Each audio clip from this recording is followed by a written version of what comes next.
اب آج کل کی طرح کی شادیاں تو نہیں ہوتی نا، جب تک 500 لوگ نہ بلا دو تو شادی نہیں ہو رہی ہے. اب وہاں پہ فیملی کو اس وقت نہیں پتا تھا. بعد میں فیملی کو جب مکہ میں پتا چلا کہ ہمارے بھائی ہاشم جو ہے اس نے شادی کی تھی اور اس میں ان کا ایک بیٹا ہے، تو ان کے ہاشم کے بھائی کا نام کیا تھا؟ مطلب. ہم کیا پڑھتے تھے؟ ابو مطلب پڑھتے ہیں نا، تو یہ مطلب ہے. اب میں بھی بولوں گی نا، کئی دفعہ میں پچھلے والے لفظ کی طرح بول دوں گی، لیکن میں نے کہا میں آپ کو کریکشن کرا دوں. آپ لوگوں میں سے جو یاد کرنا چاہتے ہیں نا وہ پھر اپنی کریکشن فوراً کر لیتے ہیں، کیونکہ ہماری عمر میں جب ہم کریکشن کرتے ہیں تو واپس اسی میں چلے جاتے ہیں. تو عبد المطلب جو تھے، ان کے بھائی تھے مطلب. تو ان کو جب پتا چلا یہ مدینہ گئے، اپنی بھابھی سے ملے، انہوں نے جا کے کہا کہ آپ ہمارے ساتھ مکہ میں آ جائیں اور ہم آپ کی کفالت کی ذمہ بھی اٹھاتے ہیں. اور آپ کی جو بھی ان کی آپس میں ڈسکشن ہوئی، انہوں نے پھر جب منع کیا جانے سے کہ نہیں میں ادھر ہی ٹھیک ہوں، تو انہوں نے کہا کہ اچھا پھر اگر آپ نہیں جانا چاہتی تو یہ بچہ جو ہے یہ ہمارے بھائی کی نشانی ہے، آپ ہمیں یہ بچہ دے دیں، ہم اس کی ٹیک کیئر کریں گے. تو اس بات پہ وہ راضی ہو گئی. انہوں نے وہ بچہ مطلب جو تھے نا ان کو دے دیا کہ ٹھیک ہے آپ اس کو لے جائیں. کہتے ہیں کہ جب یہ بچہ لے کے اب مدینہ سے مکہ کا سفر ہو رہا ہے، اب شیبہ اب مطلب کہاں پہ آ رہے ہیں؟ مکہ میں آ رہے ہیں. اچھا مکہ میں اس زمانے میں آپ کو پتہ ہے نا کہ غلام بیچے انسان بکتے تھے، جو غلام ہوتے تھے. تو جیسے ہی مکہ میں داخل ہوئے، کیونکہ ایک سفر تھا، کپڑے بھی تھوڑے ایسے ہوئے تھے، حالت بھی تھوڑی سی ایسے تھی، تو انہوں نے مکہ کے لوگوں نے دیکھا کہ مطلب کے ساتھ ایک بچہ ہے چھوٹا سا، تو انہوں نے یہ سوچا کہ یہ غلام خرید کے لائے ہیں. حالانکہ کہتے ہیں کہ وہ بتاتے تھے لوگوں کو کہ یہ میرے بھائی کا بیٹا ہے، لیکن پھر جیسے چھیڑ بھی بن جاتی ہے، بچے سب تنگ بھی کر رہے ہوتے ہیں، تو ان کا نام ہی کیا پڑ گیا؟ عبد المطلب. یہ جو ہم بار بار پڑھتے ہیں نا عبد المطلب، ان کا اصل نام تھا شیبہ جیسے کہتے ہیں. اچھا اب یہ کیا تھا کہ جو مطلب تھے نا یہ سردار تھے مکہ کے، بہت بڑے سردار تھے. اور ان کی وفات کے بعد ابو مطلب جو شیبہ تھے جو ابو مطلب تھے، ان کو لوگوں نے سردار بنا دیا، کیونکہ یہ بہت سمجھدار تھے، بہت ان سے لوگ بہت محبت بھی کرتے تھے. اب یہاں پر کیا ہوا کہ جب یہ جوان ہوتے ہیں، ان کو سردار بنا دیا جاتا ہے، تو یہ کون تھے؟ رسول اللہ صلی اللہ علیہ وسلم کے دادا تھے. ٹھیک ہے. اب ابو مطلب جو تھے ان کے آگے 10 بیٹے تھے ماشاءاللہ. ٹھیک ہے. جو 10 بیٹے تھے ان میں سے ہوا کیا تھا، ایک دفعہ جو قصہ آتا ہے کہ آب زمزم جیسے جو تھا نا کنواں کھود رہے تھے، کیونکہ کنواں تو بند ہو گیا تھا. وہ ہم نے پہلے پڑھا تھا، وہ جو اسماعیل علیہ السلام کی پوری ہسٹری جب ہم نے پڑھی تھی، تو اس میں نے آپ کو بتایا تھا کہ وہ جاتے جاتے قبیلہ جرہم کے جو لوگ تھے وہ آب زمزم کو بند کر گئے تھے.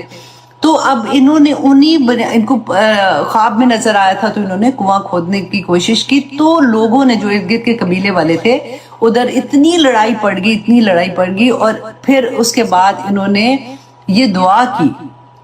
کس نے دعا کی؟ ابو مطلب نے، کہ میرے اللہ سبحانہ تعالیٰ نے اگر مجھے 10 بیٹے دیے تو میں اپنا سب سے اور وہ اس قابل ہوئے کہ وہ میری مدد کریں کہ میں خود ہی سے ہم پھر یہ کنواں کھودیں گے تو میں اپنے سب سے چھوٹے بیٹے کو اللہ کی راہ میں قربان کر دوں گا. اب سوچیے اسماعیل علیہ السلام کا واقعہ یاد ہے نا، ابراہیم علیہ السلام کا. شاید ان لوگوں میں یہ ایسی بات ہوتی ہو اس زمانے میں، کیونکہ ابھی تو اسلام کا تو دور دور تک بھی نہیں نا پتا تھا. تو اب یہ انہوں نے منت مانگ لی. اب کیا ہوا کہ اللہ نے 10 بیٹے دے دیے. اب سب سے چھوٹا بیٹا جو تھا وہ کون تھا؟ عبداللہ کون تھے؟ رسول اللہ صلی اللہ علیہ وسلم کے فادر. اب یہ جب پیدا ہوئے تو ان کو یہ یاد تھا کہ میں نے یہ منت مانگی ہے، تو انہوں نے پھر اپنے وقت کے جو بھی تھے عالم دین جو بھی اس زمانے کے تھے ان سے یہ پوچھا کہ اب اس کا کفارہ میں کیسے ادا کروں گا، کیونکہ وہ میں ایسے نہیں کرنا چاہ رہا ہوں. تو انہوں نے جو بھی آپس میں ان کی ہوئی بات کہ جی 10 اونٹوں کے برابر مطلب ذبح کر دے تو یہ ہو جائے گا. وہ چٹ نکالنی تھی.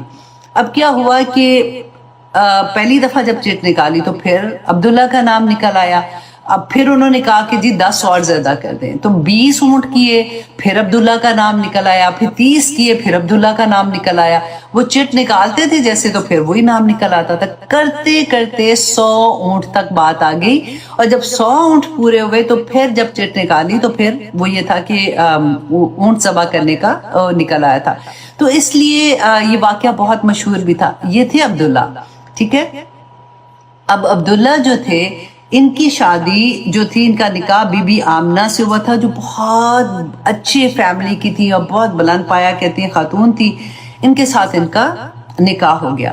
اب جب نکاح ہوا تو یہ بھی تجارت کے لیے مدینہ یا پھر شام، یہ دونوں چیزیں آتی ہیں، ڈفرنٹ اوپینین ہے کہ اس سائڈ پہ گئے ہیں. اور جب یہ گئے ہیں تو اچھا، اب Bibi Amina was pregnant with رسول اللہ صلی اللہ علیہ وسلم، اور فادر جو تھے رسول اللہ کے عبداللہ، یہ گئے ہیں تجارت کے لیے. اور اگین وہی چیز ہوتی ہے کہ ان کی راستے میں کچھ ایسا واقعہ ہوتا ہے کہ ان کی ڈیتھ ہو جاتی ہے، اور جب وہ فوت ہو جاتے ہیں تو خبر آتی ہے. تو اس وقت تک رسول اللہ بھی پیدا نہیں ہوئے تھے. جب یہ پیدا ہوتے ہیں تو اس لیے کہتے ہیں ہم لوگ کہ رسول اللہ صلی اللہ علیہ وسلم یتیم تھے. آپ سوچیں ذرا کہ جب پیدا ہوئے تو ان کے چچا جو تھے ابو لہب کے بارے میں آتا ہے نا کہ انہوں نے جو لونڈی تھی اس کو آزاد کر دیا. اتنے خوش تھے. صوبیہ جو تھی. اب رسول اللہ صلی اللہ علیہ وسلم دیکھیں 6 سال کے جب پیدا ہوئے ہیں، پھر 6 سال کے تھے تو ان کی مدر کی بھی ڈیتھ ہو گئی. پھر 8 سال کے تھے تو ان کے جو ابو تھے، ابو طالب تھے، ان کے دادا جو تھے، ان کی وفات ہو گئی. تو اس طرح سے ہم لوگ جب پڑھتے ہیں کہ وہ کیا ان کی زندگی میں تھا. انشاءاللہ اس کی ڈیٹیل آگے میں آپ کو سناتی رہا کروں گی، تاکہ آپ لوگوں کو یہ پتہ چلے کہ اس طرح کے حالات سے جب بچہ گزرتا ہے اس کے باوجود وہ دین کا جو کام کرے تھے. اور نہ صرف دیکھیں اسلام جو پہلی وحی آئی تھی وہ تو 40 سال کے تھے نا، تو اس سے پہلے کی زندگی ان کی کیسے تھی، اور لوگ ان کو صادق امین کے نام سے پکارتے تھے. تو اتنی وہ سارا انشاءاللہ یہاں تک بتانے کا مقصد ہے کیونکہ آج کی کلاس میں ہم انشاءاللہ یہی پڑھیں گے کہ مشرکین مکہ کا کہ کس طرح کا ان کا رویہ تھا اور کیا کر رہے تھے. تو آئی ہوپ انشاءاللہ آپ لوگوں کو اتنی تو اچھے سے سمجھ آ گئی ہوگی، اور آگے بھی انشاءاللہ اسی طرح سے آپ کو فنگر ٹپس پہ یاد ہو جائے گا سب کچھ.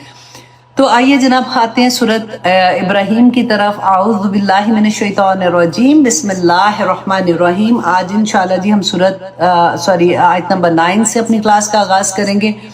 اس سے پہلے ہم کیا پڑھ چکے تھے؟ حضرت موسیٰ علیہ السلام کے واقعہ ہم پڑھ رہے تھے کہ اللہ سبحانہ تعالیٰ نے موسیٰ علیہ السلام کی قوم کو کیا کہا تھا کہ اگر تم شکر ادا کرو گے. موسیٰ کے تھرو پیغام جا رہا ہے نا کہ اپنی قوم سے کہو کہ اگر تم شکر ادا کرو گے تو اللہ سبحانہ تعالیٰ تمہیں اور زیادہ عطا کریں گے. اگر تم نہیں کرتے نا تو تم سارے کے سارے جتنے بھی زمین و آسمان کے اندر لوگ ہو نا، تم سارے کے سارے بھی اگر انکار کر دیتے ہو تو اللہ غنی ہے، اللہ کو فرق نہیں پڑتا. دیکھیے میں کیونکہ لاسٹ ٹائم یہ پڑھا تھا، کسی چیز کے لیے میں دعا کری تھی تو آنیسٹلی کئی دفعہ ہوتا ہے نا کہ کوئی دعائیں دل کے اتنے پاس ہوتی ہیں کہ آنسو بھی نکل رہے ہوتے ہیں. تو میں یہی بات اللہ سبحانہ تعالیٰ سے، میں کہ اللہ سبحانہ تعالیٰ آپ کو تو نہیں فرق پڑتا نا کہ سارے کے سارے خراب ہو جائے، تب بھی نہیں فرق پڑتا، سب کے سب نیک ہو جائے، لیکن ایک ماں کو تو فرق پڑ رہا ہوتا ہے، ایک بہن کو فرق پڑ رہا ہے، ایک بیٹی کو فرق پڑ رہا ہے. یا اللہ پلیز دعا قبول کر رہے ہیں. تو اس طرح سے آیات کا واسطہ اللہ سبحانہ تعالیٰ کو تو دے کے جیسے بات کرتے ہیں نا تو پھر تسلی بھی ہو جاتی ہے. اللہ سبحانہ تعالیٰ سے جب بات کرتے ہیں نا تو اسی طرح سے کیا کریں کہ اللہ ہمیں جو بھی ہماری زندگیوں میں چیزیں آتی ہیں، دیکھیں زندگیاں آسان کوئی نہیں ہے. جو نظر آتا ہے نا بس کیونکہ الحمدللہ لوگوں میں صبر ہوتا ہے نا تو نہیں بتاتے ہیں، لیکن ہر انسان کسی نہ کسی طرح سے اگر ایک کی یہ پرابلم ہے تو دوسری کی یہ، تو تیسری کی ایک کی پیچھے آ رہی ہے، ایک کی آگے سے چل کے ابھی گزری ہے تو پیچھے والی تیار کھڑی ہوئی ہے. تو زندگی امتحان ہی کا نام ہے. آپ کی زندگی میں قرآن ابھی کھلا ہے یا نہیں کھلا؟ ایسا نہیں ہو سکتا کہ قرآن کھل گیا تو پرابلمز نہیں آئیں گی. قرآن ڈیل کرنے کا طریقہ بس بتاتا ہے کہ اگر جب پرابلمز آئیں گی تو کیسے ڈیل کرنا ہے. اور زیادہ تر اللہ سبحانہ تعالیٰ نے جو ہمیں سمجھ آتی ہے کہ ہماری زندگیوں میں زیادہ تر مشکلیں ہمارے گناہوں کی وجہ سے ہی آتی ہیں. آج انشاءاللہ ہم اس کے بارے میں بھی جانیں گے. اب دیکھیے کہ اللہ سبحانہ تعالیٰ فرماتے ہیں الم یأتکم نبأ الذین من قبلکم.